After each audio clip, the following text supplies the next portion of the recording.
Welcome to this comparison review between the Insta360 Ace Pro and the DJI Osmo Action 4. Let me start by saying thank you to Insta360 for sending me the Ace Pro to review. Making this video has really opened my eyes to how far action cameras have come. I chose the DJI Osmo Action 4 as a comparison camera over the GoPro Hero 12 for a few reasons which I will get into later, but in short, it is by far the superior underwater camera between the two, and I wanted to compare the Insta360 Ace Pro with the best options out there. And compare I have. I've taken these cameras out on multiple dives and snorkel sessions to get a comprehensive understanding of their strengths and weaknesses. While both cameras sport an identical size sensor, that's where the similarities end. The lenses are different, with the Ace Pro being developed in cooperation with Leica and sporting a brighter aperture, while the Osmo Action 4 offers a slightly wider lens. The Osmo Action 4 maxes out at 4K video resolution, while the Ace Pro goes as far as 8K. However, in the interest of this video, both cameras have been kept at the same resolutions and frame rates. The recommended settings for underwater shooting also varies, with both companies recommending different picture profiles. To compensate, I will display the Osmo Action 4 with its native D-Log to Rec 709 LUT. If you're looking to use any of these cameras for shallow water, there's some interesting features that makes them stand apart. The Ace Pro is waterproof to 10 meter depth, which for most people will be plenty. The Osmo Action 4 maxes out at 18 meters, nearly twice as deep. Using both for tropical water snorkeling, I can say they both perform well. Battery life is comparatively excellent on both. But how does the image look? The hardest thing for any camera to get right underwater is white balance and color. And while we've seen some improvements on this over the years, I feel both of these cameras push the limits when it comes to underwater colors. The Osmo Action 4 is the only action camera that comes equipped with a temperature sensor, meaning it should theoretically be able to produce a color-accurate image. However, as you can see in these example shots, colors look quite different. The Ace Pro tends to focus more on presenting an out-of-the-box accurate image, with the blues usually coming out really well together with other colors such as orange, pink, red and purple being picked up well in the shallows. The image from the Osmo Action 4 suffers from what many, if not most cameras suffers from underwater. There is too much green added to the image. This can be removed, but still, colors are not comparatively accurate in my opinion. This is where we need to take a short break and talk about the options each company have for color correcting images in post. For DJI, there's the Mimo app that allows for firmware updates, wireless transfers, color correction, and their underwater color enhancement called Vivid. Insta360 offers their own app with the same features, however the color enhancement is called Aquavision 2.0 and is based on AI tech. Speaking of AI, you can also make use of the AI warp feature for some different underwater shots.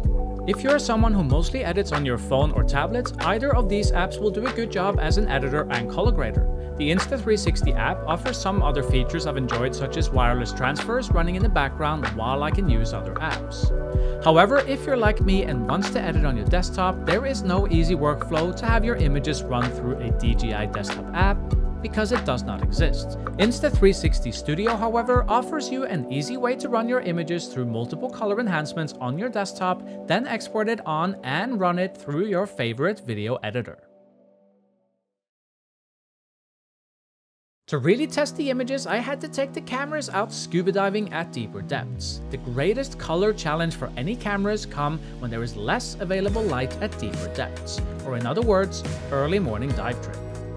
Now this is where we start to see some major changes to how Aquavision 2.0 works.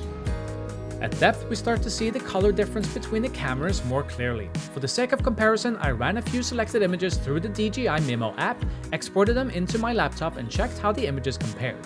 The Insta360 is absolutely more color accurate regardless of depth. Still, I have to say both cameras performed well for their size at these depths, considering neither had a red filter on. Both cameras do occasionally suffer from flickering, especially in high contrast shots. This is something that can be addressed in firmware updates. For low light, I ran both cameras at the same settings, but the Insta360 having a slight advantage with its brighter lens. There is noise to be found on both cameras, but again, considering their size, I'm very impressed with how this is generally controlled.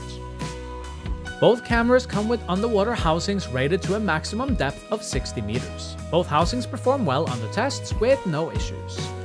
I love how the Insta360 comes with both a carrying case and a small carry pouch for either the camera or the underwater housing setup to avoid scratching anything. Some of the final accessories I want to mention relate to the batteries. Both cameras come with fast chargers, allowing you to utilize the charging hubs for maximum efficiency. Insta360 delivers a drop-in charger that will simultaneously charge up to 3 batteries. The DJI charger, however, is quite a premium product with a charging hub that shows battery levels when you open up the lid and also works as a hub to charge other devices off if needed. DJI have a lot of experience in this field and I like their charging solutions. Finally, we have the battery cases that come with the Insta360 that helps keep your battery safe and dry when out and about. There is a final feature we have to talk about because I was surprised at how much I ended up loving this. The Ace Pro comes with a 2.4-inch touch flip screen, which allows you to better see the camera screen at various angles while shooting. This is great all around, but what I didn't expect was how much I loved using the screen as a grip when filming both on land and underwater. I never liked gripping just an action camera by itself, meaning I'd often bring a stick or handles.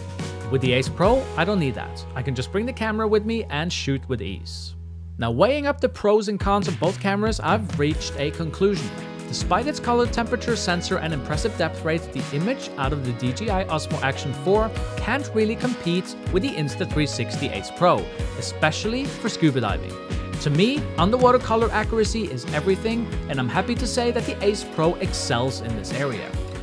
When it comes to the 8K resolution of the Ace Pro, I can see the potential for a relatively cheap, high megapixel video camera like this in marine conservation, underwater mapping, and other areas too.